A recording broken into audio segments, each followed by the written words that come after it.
Hello students, welcome to the lecture. आज के lecture में आप सभी का स्वागत है। तो आज हम जो लेक्चर सीरीज शुरू करने वाले हैं, हम ऐसे क्वेश्चंस की प्रैक्टिस शुरू करेंगे जो हमारे प्रीवियस ईयर क्वेश्चंस पे बेस्ड रहे हैं या इस तरीके से क्वेश्चंस हमारे आईबीपीएस क्लर्क के एग्जाम में पूछे गए हैं। और जो हमारा टॉपिक है वो है वर्ब।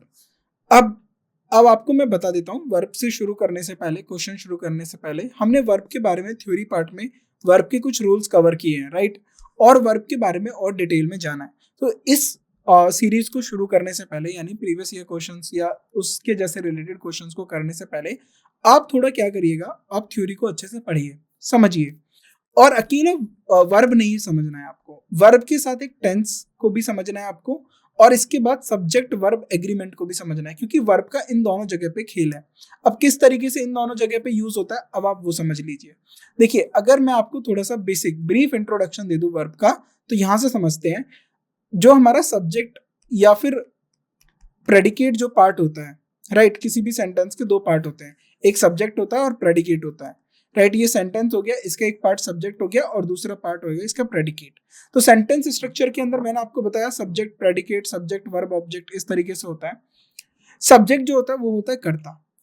अब क्या होता है सब्जेक्ट, पहले आप ये समझिए, जिसके बारे में सेंटेंस बताया गया है, राइट, जिसके बारे में जो इंफॉर्मेशन दी गई है वो हमारे सब्जेक्ट होता है। अब सब्जेक्ट के बारे में क्या इंफॉर्मेशन दी गई है वो हमारा प्रेडिकेट पार्ट होता है। यानी सब्जेक्ट किसी स्टेट को बताएगा, या सेंटेंस में सब्जेक्ट की स्टेट के बारे में बात हो रही होगी या उसके एक्शन के बारे में बात हो रही होगी, क्योंकि सेंटेंस जब भी बनेगा एक सब्जेक्ट होना चाहिए और एक वर्ब होना चाहिए। अब ये वर्ब क्या आ गया, वर्ब जो होता है वो हमारे प्रेडिकेट पार्ट में होता है, राइट। अब आप वर्ब को समझिए। देखिए, सब्जेक्ट जो होता है हमारा, ये किसी ना किसी एक्शन को परफॉर्म करेगा, राइट, या फिर किसी स्टेट के बारे में बात हो रही होगी इसकी। इनको, ये जो एक्शन और स्टेट की जो वर्ड्स होते हैं, इन वर्ड जो ये वर्ड्स एक्शन और स्टेट के बारे में बताते हैं, इन्हीं को हम वर्ब बोलते हैं। यानी वर्ब क्या रिप्रेजेंट करता है, वर्ब रिप्रेजेंट करता है सब्जेक्ट के एक्शन को या सब्जेक्ट के स्टेट को, राइट। तो वर्ब को हम इन्हीं से रिप्रेजेंट कराते हैं, राइट। अब देखिए, सब्जेक्ट के एक्शन और स्टेट को वर्ब रिप्रेजेंट कर रहा है, क्या सब्जेक्ट पे भी वर्ब डिपेंड करेगा? बिल्कुल करेगा। जब सब्जेक्ट की वजह, सब्जेक्ट को ही वर्ब, एक्शन को वर्ब डिस्क्राइब कर रहा है, तो यानी सब्जेक्ट पे ही बिल्कुल वर्ब डिपेंड करेगा। तो सब्जेक्ट के अकॉर्डिंग वर्ब चलेगा, वर्ब के अकॉर्डिंग सब्जेक्ट नहीं चलेगा। आप ये याद रखिएगा, ये इस तरीके से फ्लो होगा, इस तरीके से फ्लो नहीं होगा। तो ये अगर सब्जेक्ट सिंगुलर है तो वर्ब भी सिंगुलर रहेगा, अगर सब्जेक्ट प्लूरल है तो वर्ब भी प्लूरल रहेगा। ये आपको याद रखना है, राइट। इतना समझ लीजिए।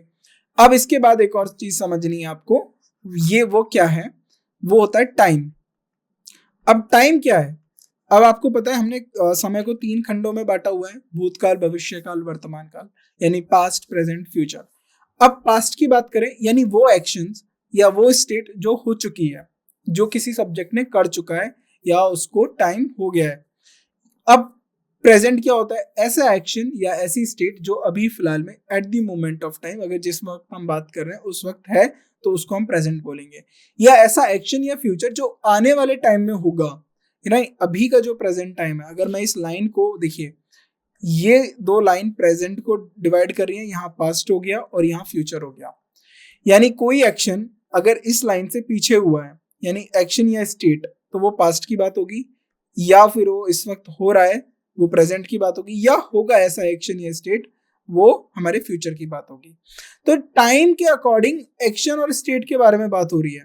एक्शन और स्टेट की वजह से टाइम पे बात नहीं हो रही है, पहले आपको ये समझना है। यानी टाइम की वजह से, टाइम से ही वर्ब होगा, वर्ब से टाइम नहीं होगा, ये याद रखना है। ये बहुत ज्यादा कंफ्यूजन होती है स्टूडेंट्स को ज्यादातर, कि वो वर्ब के अकॉर्डिंग टाइम चेंज करने लगते हैं। देखिए, यस्टरडे दिया है तो जो वर्ब है वो पास्ट में होगी, वो फ्यूचर वर्ब अगर फ्यूचर में दिए तो यस्टरडे को आप टुमारो नहीं करेंगे, क्योंकि समय बड़ा है, टाइम को हमने ज्यादा प्रायोरिटी दी है एज कंपेयर टू वर्ब।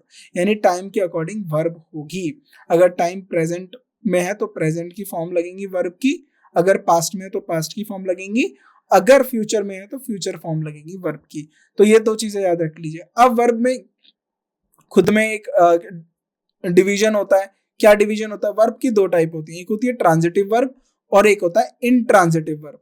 अब ट्रांजिटिव वर्ब क्या होता है? जिनके ऑब्जेक्ट होते हैं उनको हम बोलते हैं ट्रांजिटिव वर्ब। अब एक ऑब्जेक्ट क्या हो गया?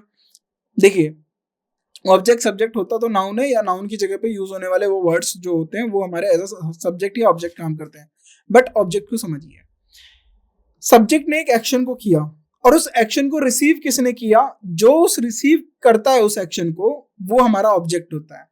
बस इतना है, सब्जेक्ट ने एक्शन किया और एक्शन को रिसीव किसने किया, ऑब्जेक्ट। सब्जेक्ट ने एक्शन किया, एक्शन को किसने रिसीव किया, ऑब्जेक्ट ने।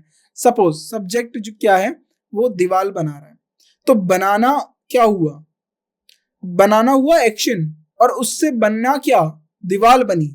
तो दीवार बना क्या, वो वॉल क्या हुई, वॉल हमारी हुई ऑब्जेक्ट, यानी उस एक्शन को उसने रिसीव किया।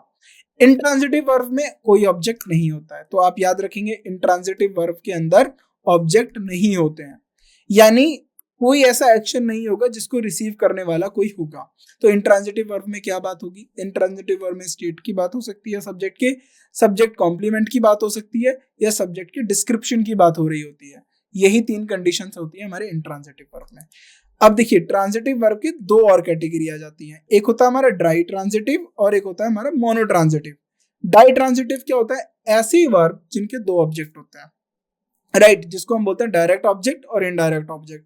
देखिए डायरेक्ट ऑब्जेक्ट सीधा एक्शन को रिसीव करेगा, और जो इनडायरेक्ट ऑब्जेक्ट होता है वो हमारा बेनिफिशियरी या रिसेप्टेंट होता है, right.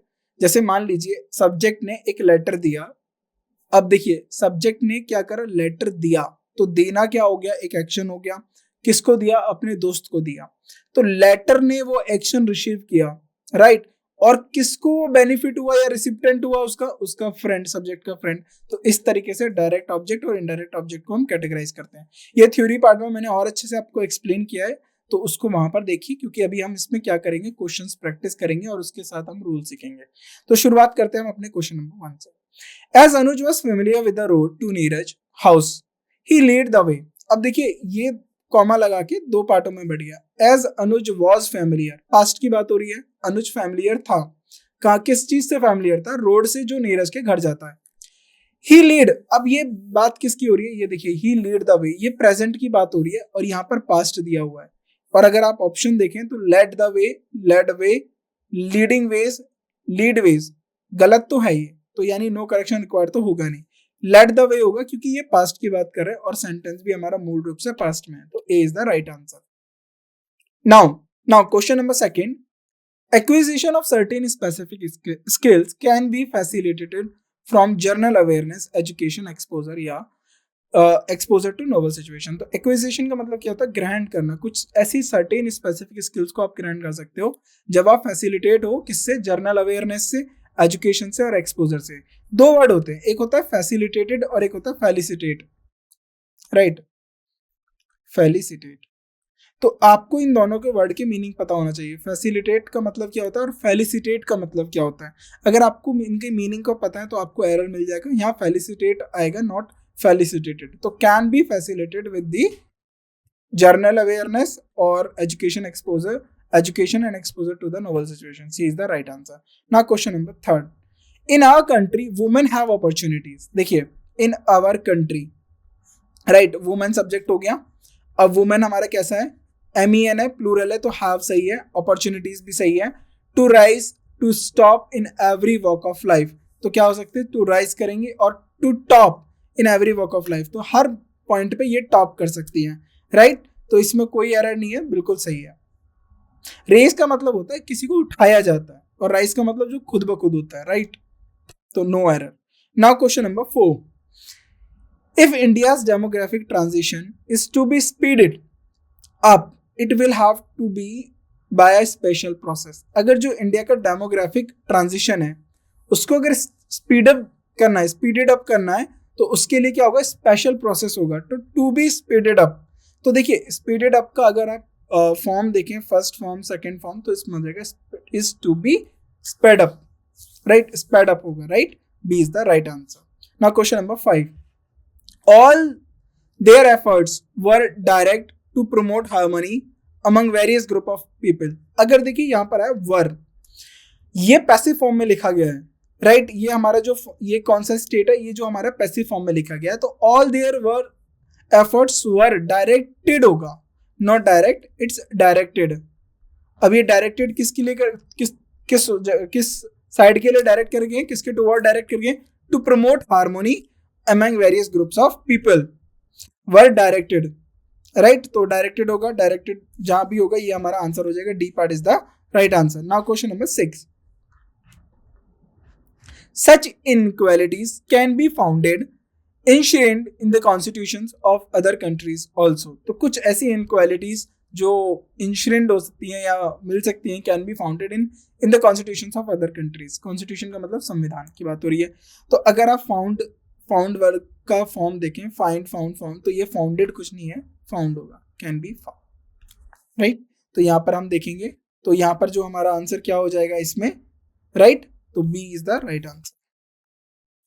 Now question number 7, the economic reforms initiated in 1991 have borne fruit. देखिए इकोनॉमिक रिफॉर्म, आपको मैं होमवर्क देता हूँ। एक होता है आपका बॉर्न, BRONE, और एक होता है आपका बॉर्न, जो आपका जन्म होता है। तो उसकी आपको देखना है कि इसका मतलब क्या होता है। हैव ब्रोन फ्रूट, तो ये हमारा एरर, क्या यहाँ पर बॉर्न होगा, BORN होगा या BORNE होगा। तो आपको इन दोनों का मतलब पता करना है क्या होता है। have been grown fruits, have been bearing the fruits, no correction, ये बिल्कुल ठीक है, इसमें कोई करेक्शन की रिक्वायरमेंट नहीं है। Now question number 8, one of the suspected players, तो बहुत सारे में से एक suspected players have open admittance that he had resorted taking डूप।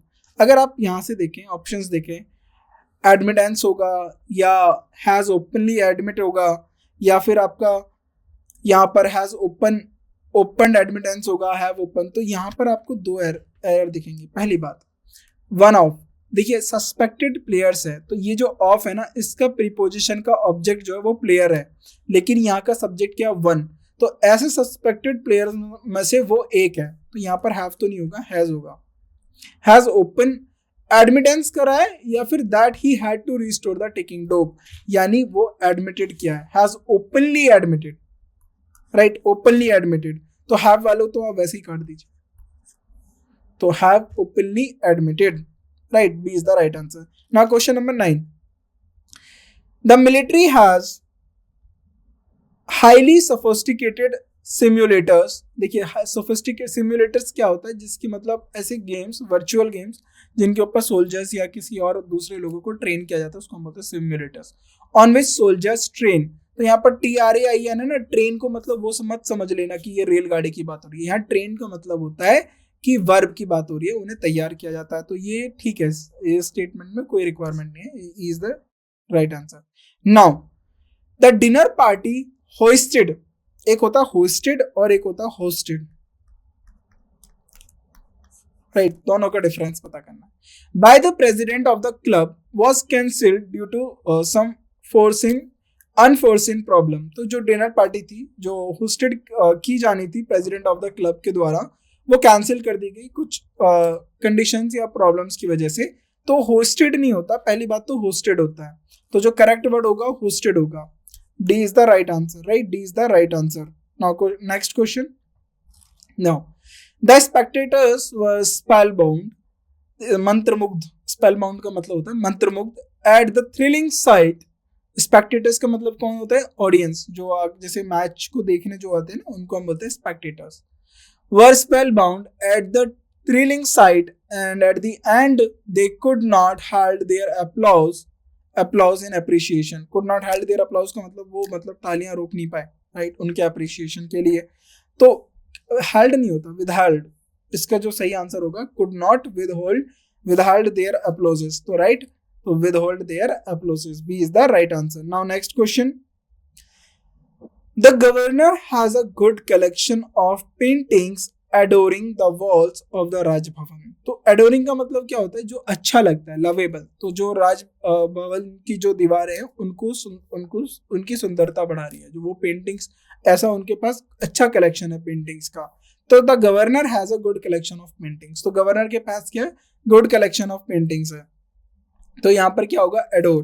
तो नाउ आपके पास ऑप्शंस आ गए, painting adoring the walls, right, painting adoring walls, paintings sticking the walls, painting adoring the walls.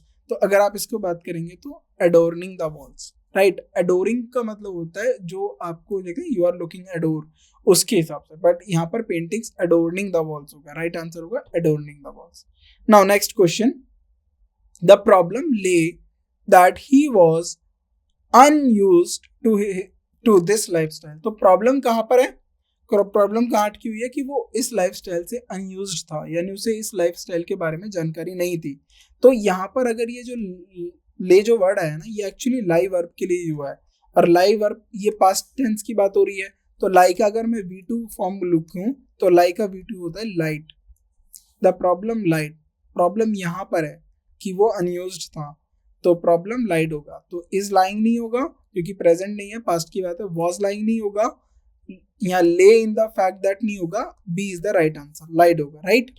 Now question number 14, being injured one of the migratory birds. अब देखिए being injured, जख्मी होने के बावजूद, राइट, बीइंग इंजर्ड। अब बहुत सारी words में से एक, one of the migratory birds, जो कोई बहुत सारी माइग्रेटरी वर्ड्स हैं उसमें से एक की बात कर रहे हैं, हैव तो नहीं होगा, यहाँ पर हैज होगा। हैज नॉट फ्लोन साउथ, तो वो साउथ की तरफ नहीं उड़ पाई, तो जहां पर हैव है वो आप काटेंगे, राइट, ये भी कटेगा। डज नॉट फ्लू या हैज नॉट फ्लोन, तो यहाँ पर आप बात लिखेंगे तो हैज नॉट फ्लोन, राइट, तो D is the right answer. Now question number 15, the prince has been slayed his rival. तो स्लेड का मतलब क्या होता है? Killed. The prince had been slayed, तो जो ये हमारा वर्ब है स्ले, स्ले का जो वर्ब है उसका थर्ड फॉर्म अगर आप यूज करें, क्योंकि has been, right, present perfect tense की बात हो रही है, राइट, तो हैज बीन अगर आपका यूज हुआ है तो यहाँ पर क्या हो जाएगा हमारा स्लीव, इसका थर्ड फॉर्म हो जाएगा। परफेक्ट कंटिन्यूअस टेंस की बात है तो ये हो जाएगा हमारा slew, has been slew. Will slew, has slain नहीं होगा, स्लीव हो जाएगा। Now 16th question, within a few years most of the fertile land has underwent forcible indigo cultivation। देखिए within a few years, कुछ ही सालों में, most of the fertile land has underwent, तो ये जो है ना थर्ड फॉर्म लिखी गई है, राइट। अब यहां पर has underwent नहीं होगा, had underwent होगा, had underwent forcible into the indigo, तो has underwent नहीं होगा, वो नहीं होगा, हैड अंडरवेंट होगा, right, B is the right answer. तो हैड अंडरगोन, ये हमारे यहाँ हो जाएगा, वेंट भी नहीं होगा, यहाँ पर गोन हो जाएगा, गो वेंट गोन, थर्ड फॉर्म लिखेंगे यानी V3, और ये भी हो जाएगा हमारा had.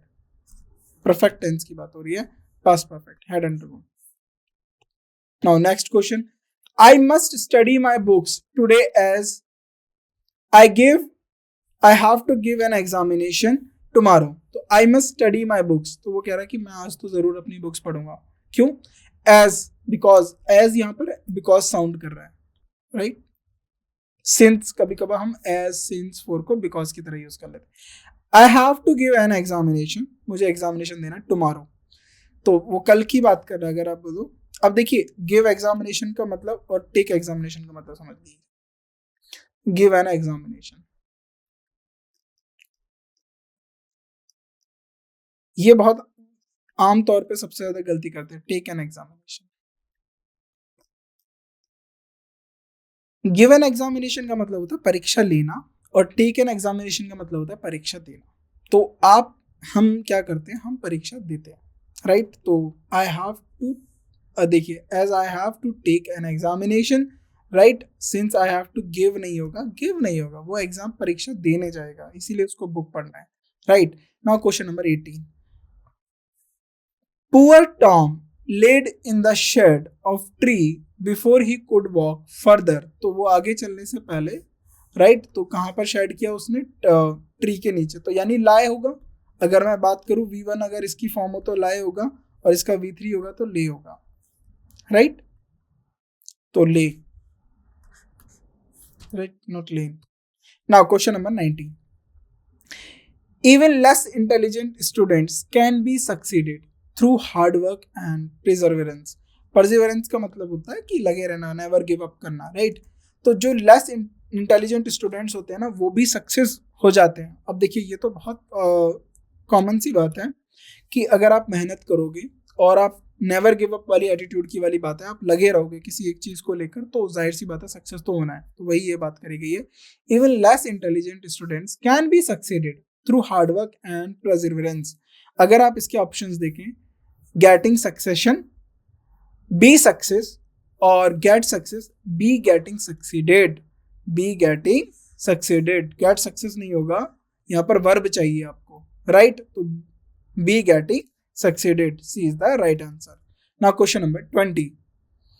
The ban was imposed by the state's commercial taxes department last Friday after protest by a certain community which had threat to burn cinema halls, screening and controversial movie.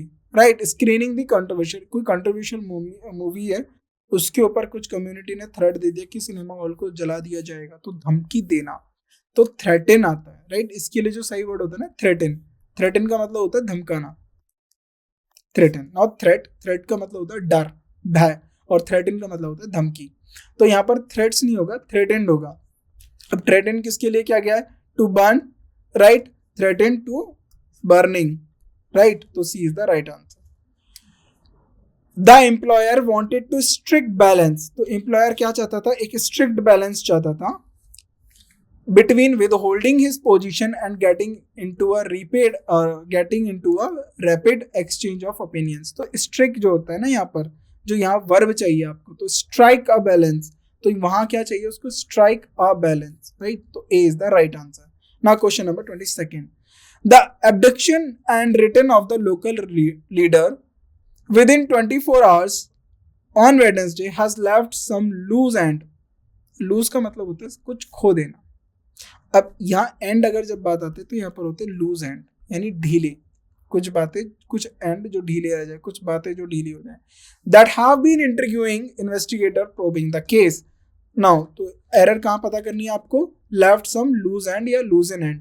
तो left some loose in end होगा, तो मैंने आपको बताया loose होगा, तो left some loose ends, right? Now question number 23. The doctor has advised him to lay in bed at least 4 to 2 weeks. तो doctor ने उसे क्या एडवाइस किया कि तुम भाई बेड में लेटो, तो टू ले. अब इसमें आप एरर देखिए, टू ले, टू के साथ, अब जो ले जो होता है वो हमारी V3 होती है, तो लाई की फॉर्म होती है, तो टू के साथ V1 आता है, to lie in bed. C is the right answer. Now question number 24. He usually wears a coat but he is not wearing it today as it is not cold. देखिए, he usually, ये एक action, ये उसके क्या होगी? Habit की बात होगी. तो मैंने आपको बताया हैबिट को हम प्रेजेंट और सिंपल प्रेजेंट टेंस में बात करते हैं. तो वो ज्यादातर क्या क्या पहनता है? कोट पहनता है, बट वो आज नहीं पहना हुआ है. अब आज उसने क्यों नहीं पहन देखिए, वो आज नहीं पहन रहा है, but he is not wearing it today, उसने आज नहीं पहना है. ये क्यों? क्योंकि as it is not cold, तो प्रेजेंट में ही बात हो रही है, ये भी प्रेजेंट में, तो ये क्वेश्चन में कोई गलती नहीं है, no error, right? Now question number 25. So ये हमारा लास्ट क्वेश्चन है. The sword of Tipu Sultan was recently brought to an auction by an Indian for ₹2 crore. तो जो स्वॉर्ड थी जो टिप्पू सुल्तान की, वो क्या करी गई? खरीदी गई किसी ऑक्शन में एक इंडियन के द्वारा 2 करोड़ में. तो ब्रॉट होगा, ब्रॉट का मतलब होता है लाया जाना, और बॉट का मतलब होता है परचेज करना. तो सही आंसर होगा ना bought, bought at an auction. तो यहाँ पर जो इसमें होगा एट एन ऑक्शन होगा, bought at an auction by an Indian for ₹20 crore. तो हमने 25 क्वेश्चन अभी प्रैक्टिस किए. अब 25 क्वेश्चन हमारे बहुत बेसिक क्वेश्चंस थे, इसमें कोई इतना डिफिकल्ट क्वेश्चन एग्जाम में ऐसा नहीं है जो पूछा नहीं गया हो. बहुत बेसिक से रूल्स हैं. फर्स्ट फॉर्म कौन सी होती है, सेकंड फॉर्म कौन सी होती है, वर्ड्स के बीच में डिफरेंस क्या होता है, लूज, लूज इन के बीच में क्या डिफरेंस है, फैसिलिटेट और फैसिलिटेट का मतलब क्या होता है. बस आपको पता होना चाहिए. वोकैब थोड़ी स्ट्रांग हो, वोकैब स्ट्रांग हो, फिर आपको फॉर्म याद करनी है, first form, second form, third form. Passive case में क्या होता है? पैसिव में हम थर्ड फॉर्म यूज करते हैं, तो वहां अगर फर्स्ट फॉर्म लिख दिया तो वो गलत है. तो इस तरीके से आपको समझना है. पास्ट की बात हो रही है, प्रेजेंट की बात हो रही है, और ओवरऑल सेंटेंस या ओवरऑल जो हमारे को कॉन्टेक्स्ट दिया हुआ है वो क्या पास्ट में है, क्या वो प्रेजेंट में, क्या फ्यूचर में, उसके अकॉर्डिंग आप वर्ब होगी. तो कुछ इतना डिफिकल्ट एग्जाम में नहीं पूछा जाता. आप बस पूरे कॉन्टेक्स्ट को समझिए, क्वेश्चन क्या कहना. अब देखिए, ब्रॉट दे दिया, अब उसने खरीदा है, बल्कि बॉट होता है, तो ये तो बस इसमें वर्ब भी नहीं था, इसमें तो एक्चुअली देखा जाए तो ये तो वोकैब का क्वेश्चन बन गया. वोकैब का मैं बोल रहा हूँ, बहुत ज़्यादा आपका रोल प्ले होता है. वोकैब को ध्यान से पढ़िए, वर्ड्स को समझिए, कहाँ पर क्या होता है. और होमोफोन्स तो आपको पढ़ने हैं. होमोफोन्स क्या होते हैं? ऐसे वर्ड्स जो सिमिलर साउंड करते हैं. तो होमोफोन्स बहुत कंफ्यूजिंग होते हैं. तो होमोफोन्स को थोड़ा सा ध्यान से पढ़िए, देखिए उनका मीनिंग क्या है। अगर कोई वर्ब है, एक वो नाउन की तरह भी काम करेगा, जैसे अफेक्ट और इफेक्ट। इफेक्ट नाउन होता है, अफेक्ट वर्ब होता है। ये बेसिक डिफरेंस पता होना चाहिए। फिर इनके फॉर्म पता होना चाहिए। अगर वर्ब है तो वर्ब की फॉर्म क्या होती है, फर्स्ट फॉर्म क्या है, सेकंड फॉर्म क्या है, थर्ड। अब ब्रॉडकास्ट हो गया, ब्रॉडकास्ट ब्रॉडकास्ट ब्रॉडकास्ट, इसकी तीनों फॉर्म सेम होती हैं।